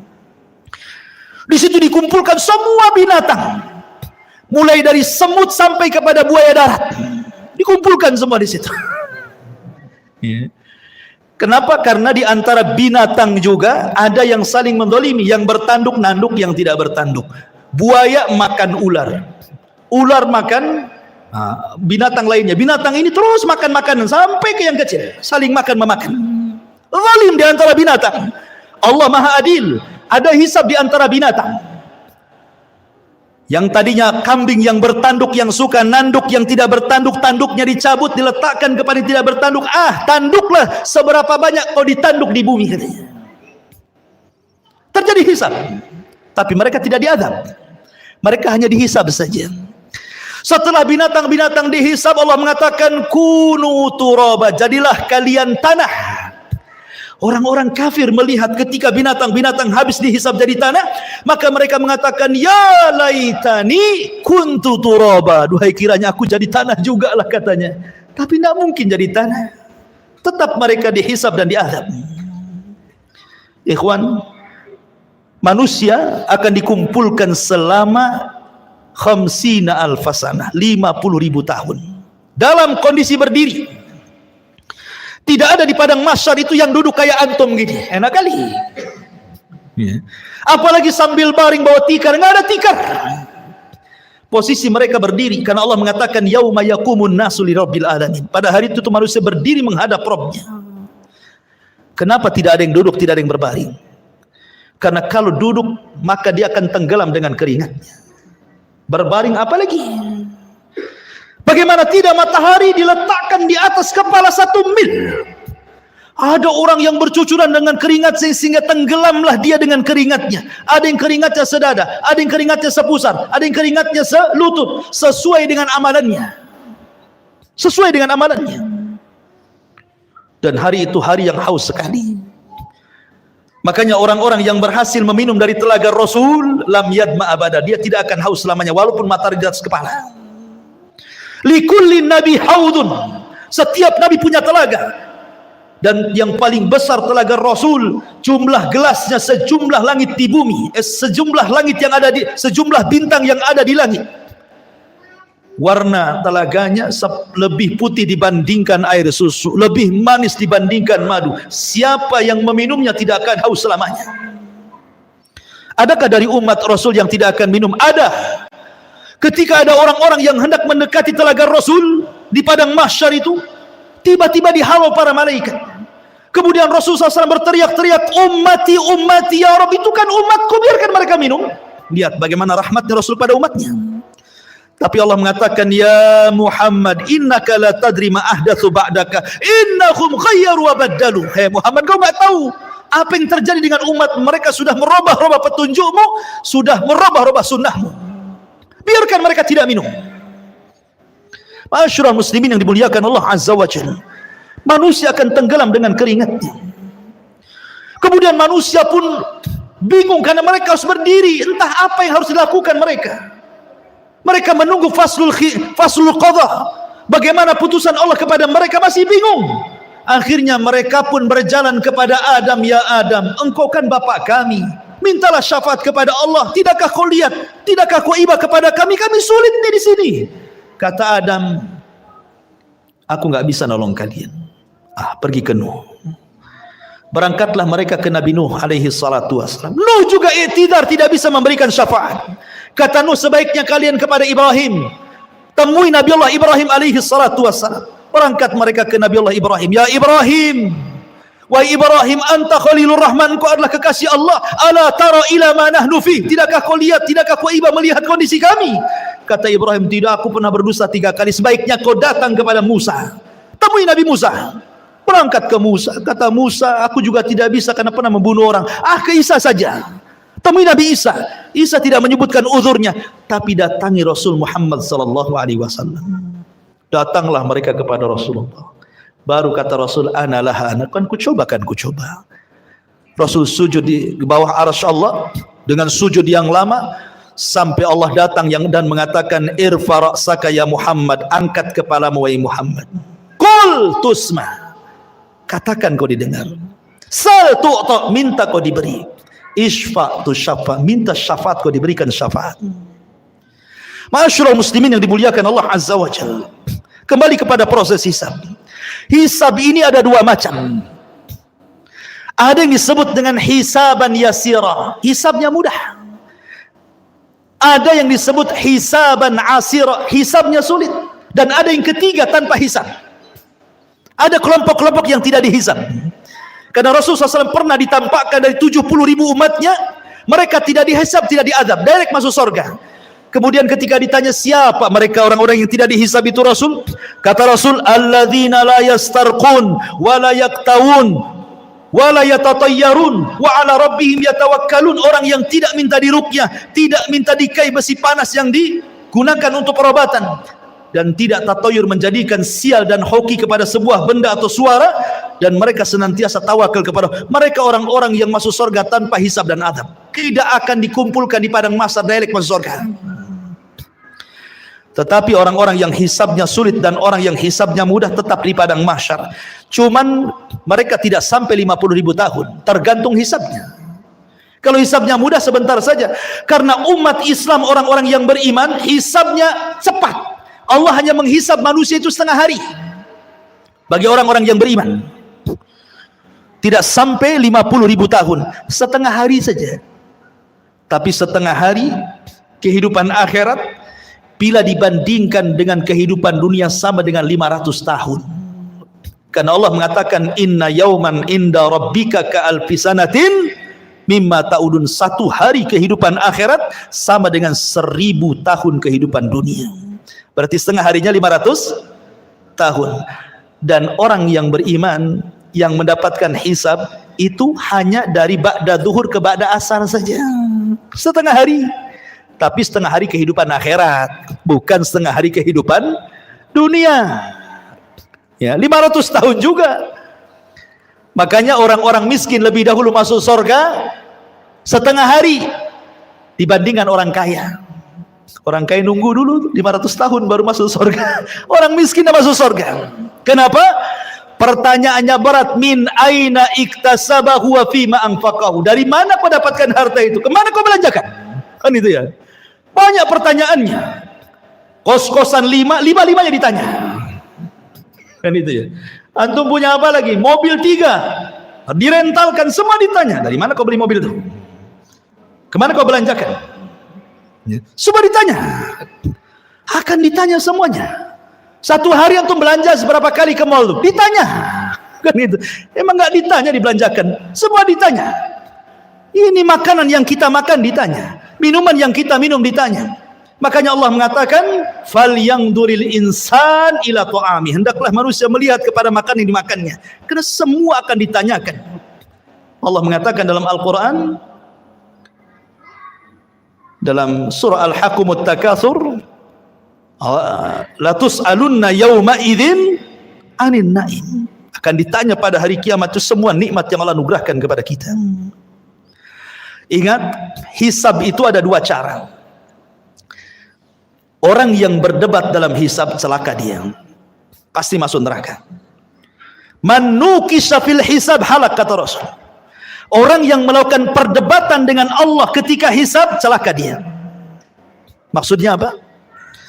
Allah akan mengatakan, dulu ku beri mata kau, sudah kau syukuri matamu? Jawab. Maka dia mengatakan, belum ya Rabb. Ya. Dulu ku beri telinga, itu sebagai amanah, kau gunakan untuk apa telingamu? Untuk maksiat kau untuk taat? Oh, untuk maksiat ya Rabb. Terjadi dialog. Ya.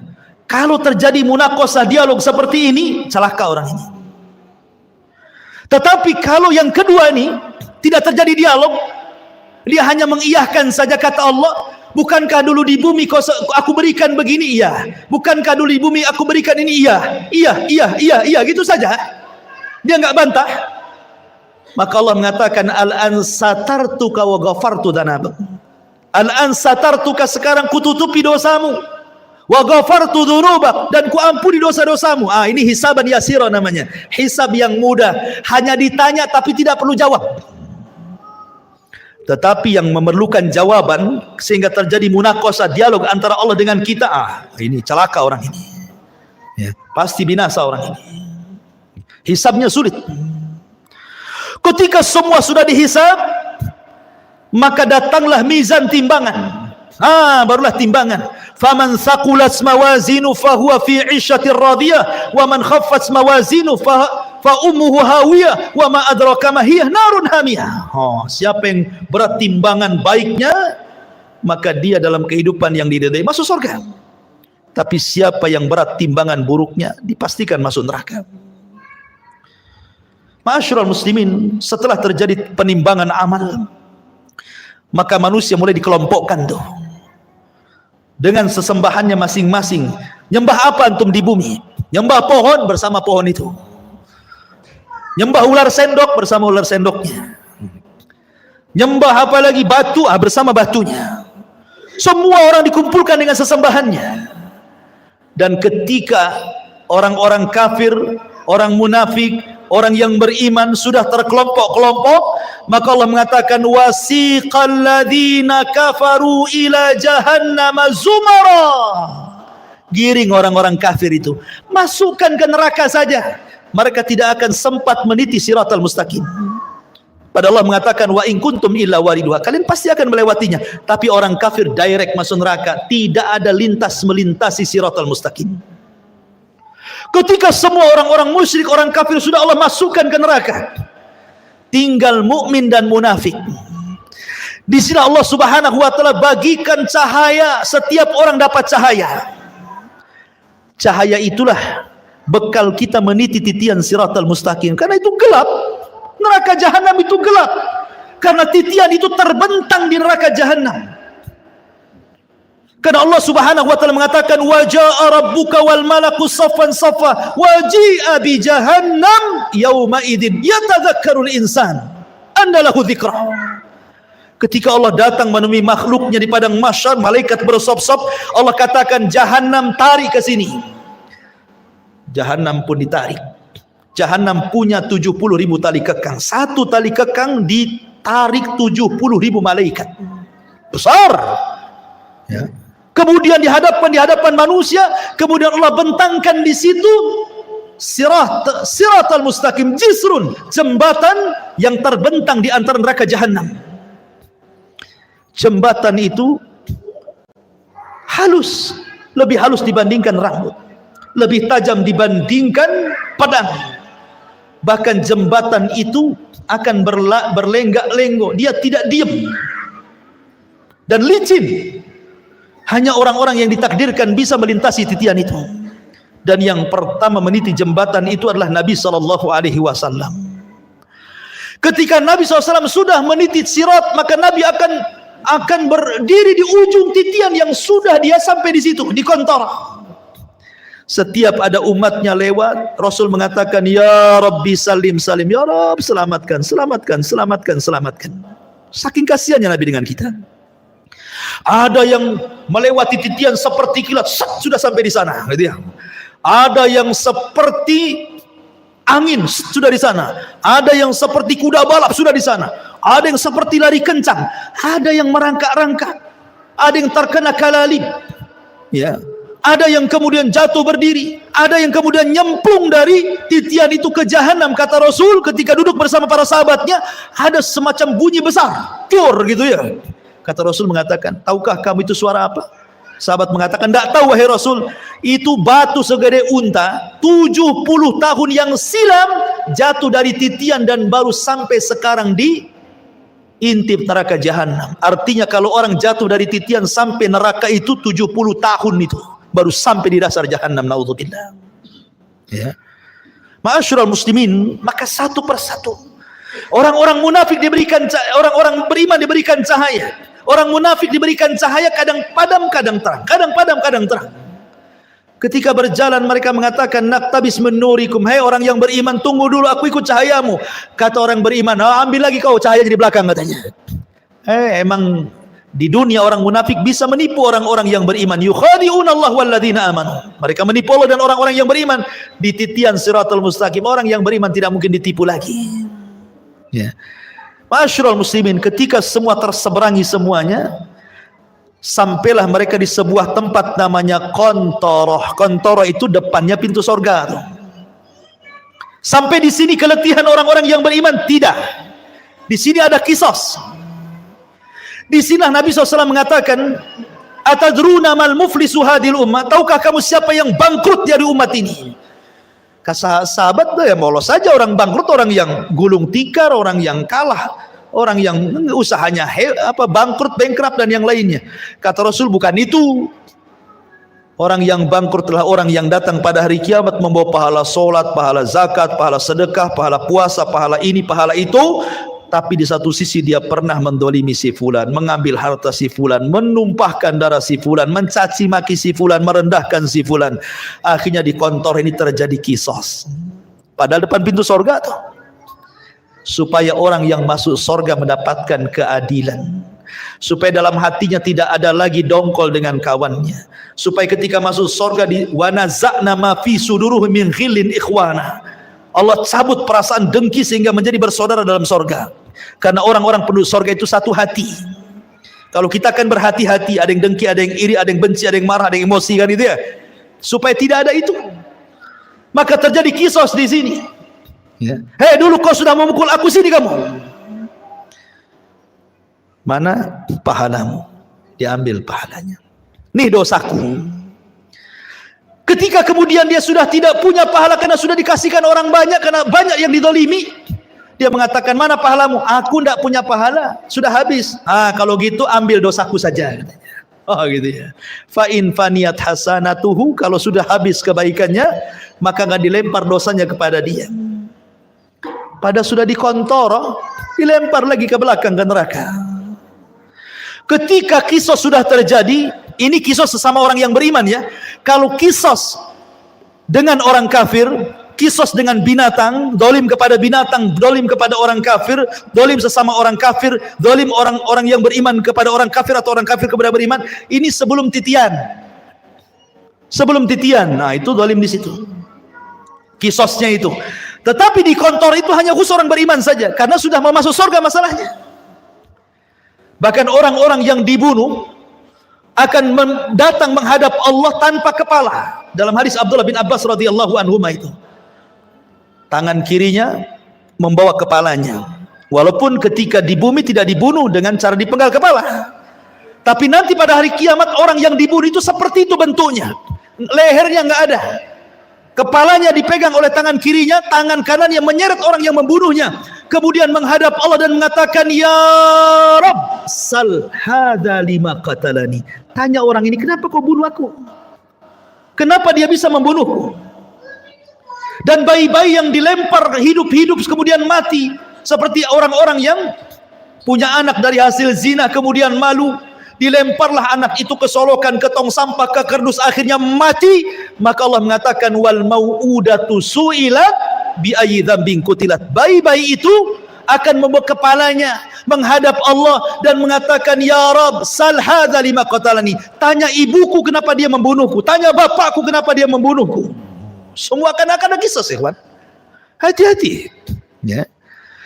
Tapi kalau sudah tidak ada kisos lagi, baik antara orang kafir dengan orang yang beriman atau sebaliknya, manusia dengan binatang atau sebaliknya, kemudian kisos terjadi antara orang yang beriman dan sudah selesai, maka manusia berjubel di pintu sorga. Sayati alaikum zaman kadidum minaz ziham, akan datang kata Rasul zamannya manusia akan berdesak-desakan di pintu sorga. Padahal mereka sudah diponis masuk sorga, tidak mungkin masuk neraka, tapi tidak bisa masuk sorga juga karena pintunya tertutup.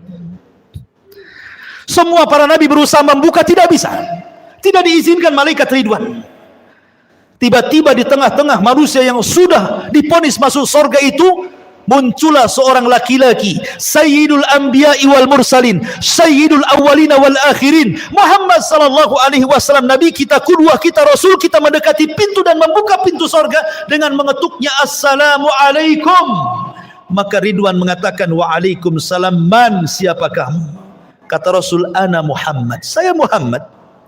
Kata malaikat Ridwan, bika umirtu alla aftah li ahadin qablak, aku diperintah Allah untuk tidak membuka pintu surga kecuali kau yang minta.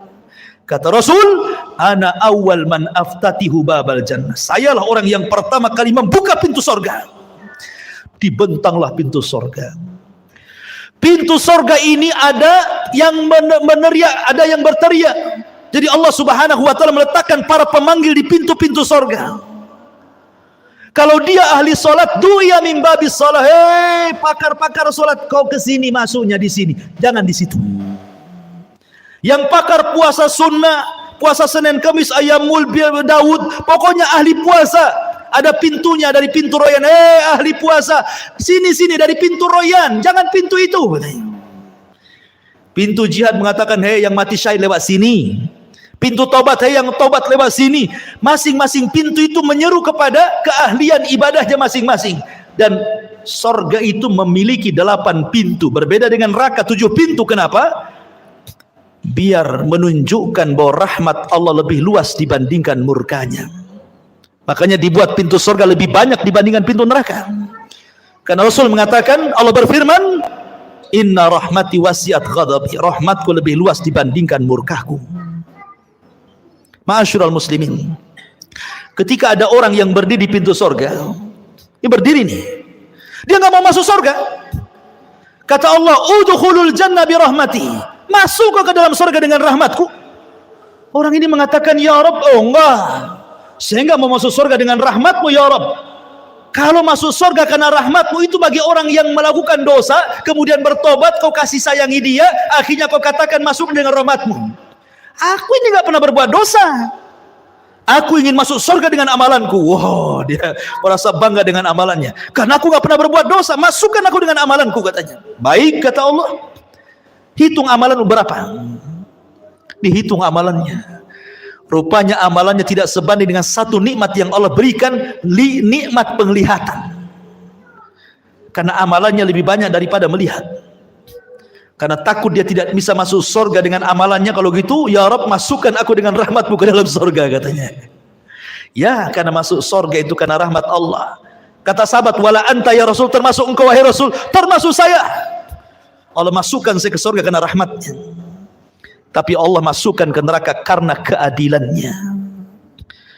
Ma'asyiral muslimin yang dimuliakan Allah subhanahu wa ta'ala, ketika kemudian penduduk surga masuk ke dalam surga, kemudian malaikat sorga mengatakan, salamun alaikum bima sabartum fa ni'ma uqbaddar, keselamatan bagi kalian wahai penduduk sorga. Pertama kali tahiyatus salam, salamun qaulan mir rabbir rahim. Allah pun mengucapkan salam. Orang-orang tertentu saja mendapatkan salam di dunia itu, seperti Khadijah, istri Nabi. Kata Nabi SAW, Rabb dan Jibril menitipkan salam kepadamu ya Khadijah. Wah, tidak semua dapat salam dari Allah dan malaikat Jibril itu. Hanya orang-orang tertentu seperti Khadijah, karena Rasul yang mengatakan Allah dan Jibril menitipkan salam. Tapi orang masuk surga semua akan dapat salam dari Allah, salamun qaulan mir rabbir rahim. Ya, mereka dapat salam. Dan salam itu artinya selamat, karena di surga tidak ada aib. Di sorga itu selamat semuanya. Tidak ada orang yang lisannya kotor. Tidak ada di sorga itu. Tidak ada tukang gibah, tukang gunjing, tukang caci, tukang maki, tukang merendahkan. Tidak ada. Tidak ada yang dendam. Tidak ada. Sampai kepada istri-istri tidak ada cemburu kalau antum bersama bidadari. Karena semua jadi salam. Selamat semuanya. Selamat aib, dari aib selamat.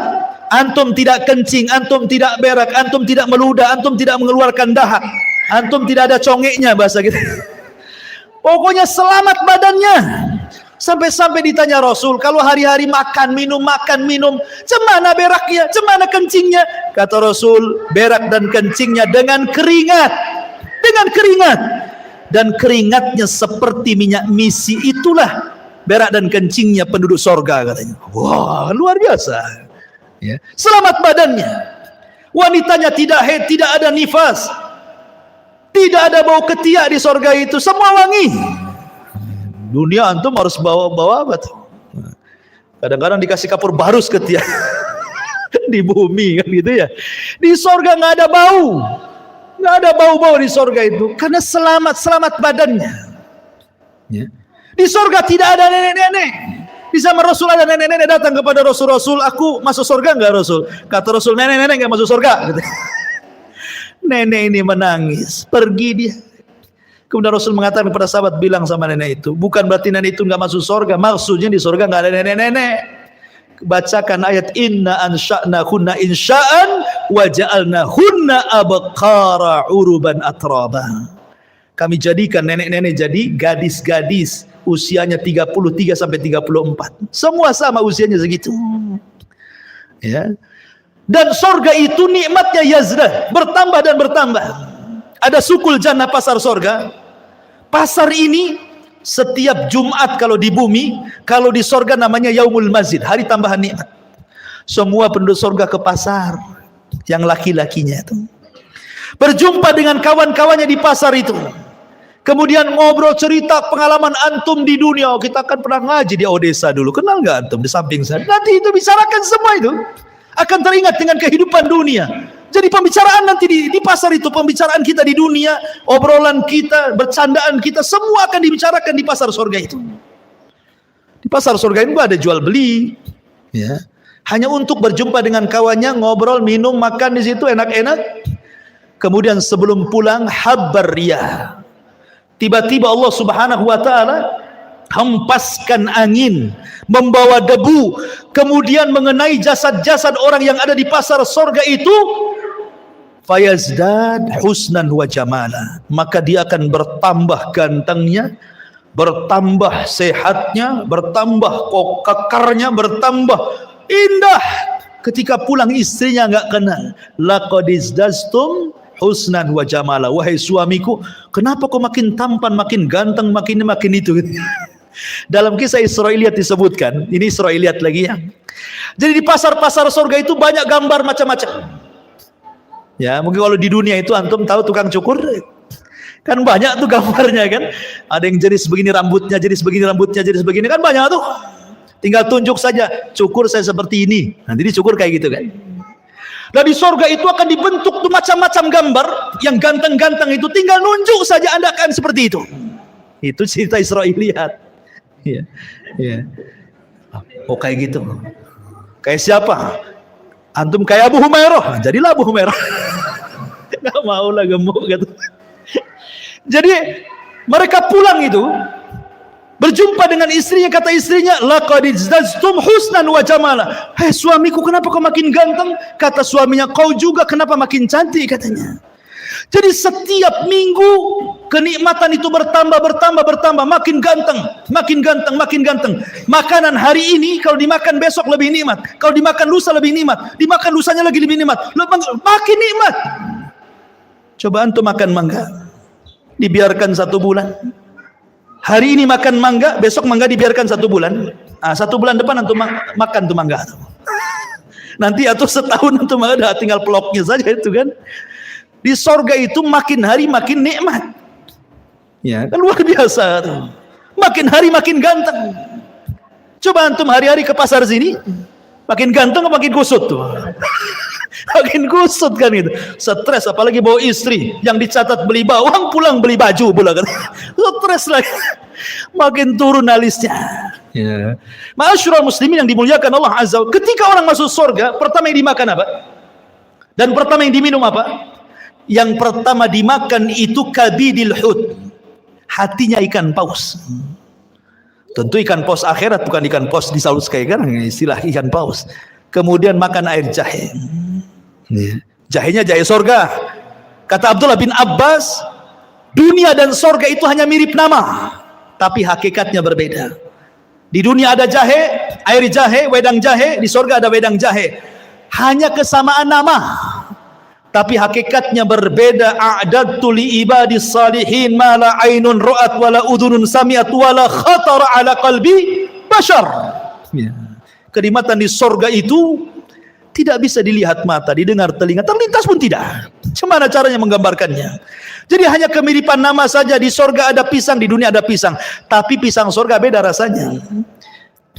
Di sorga ada madu, di dunia ada madu, beda madu sorga. Di sorga ada khamar, di dunia juga ada khamar, beda. Khamar di dunia ini paling rendah sakit kepala orang minum, paling tinggi teler tidur di got. Tapi khamar di sorga itu ladzatul lisyaribin, lezat bagi peminumnya, lezat. Ya, ma'asyiral muslimin, dan di sorga Allah sudah peruntukkan satu orang mendapatkan 2 istana minimalnya. Karena Allah mengatakan waliman khafa maqama rabbih jannatan, bagi orang yang takut Allah sediakan 2 istana. Dan dia akan mendapatkan nikmat yang besar sebagaimana ahlun nar akan mendapatkan azab yang besar. Ketika penduduk sorga, idza dakhala ahlul jannatal jannah wa idza dakhala ahlun naron nara, apabila penduduk sorga masuk ke dalam sorga, penduduk neraka masuk ke neraka, ji'a bil mauti ala suratil kabsi, didatangkan kematian dalam bentuk kambing gibas, disembelihlah kematian itu sehingga tidak ada kematian lagi. Maka datanglah penyeru kepada penduduk sorga, ya ahlal jannah la mautalakum wa ya ahlan nar la mautalakum. Hei penduduk sorga, tidak ada kematian. Hei penduduk neraka, tidak ada kematian. Maka penduduk sorga akan mendapatkan nikmat selamanya, dan penduduk neraka akan mendapatkan azab selamanya. Itulah ringkasan perjalanan manusia dari kelahiran sampai wafat, sampai di padang mahsyar, sampai masuk ke dalam sorga dan neraka. Tentu yang saya ceritakan ini bagian kecil, hanya gambaran. Karena hakikatnya jauh dibandingkan yang diceritakan. Sehebat apapun orang menggambarkan sorga, sorga menyelisihi gambarannya. Karena sorga tidak bisa dibayangkan. Kita hanya menukilkan sabda-sabda Nabi, ayat-ayat Al-Quran. Beginilah gambaran sorga. Karena tidak semua dibentangkan. Ya. Oleh karena itulah perlu keimanan yang kuat tentang adanya hari akhir. Makanya di antara satu dari rukun-rukun iman, al-imanu bil yaumil akhir, beriman dengan hari akhir. Wallahu a'lam bishawab.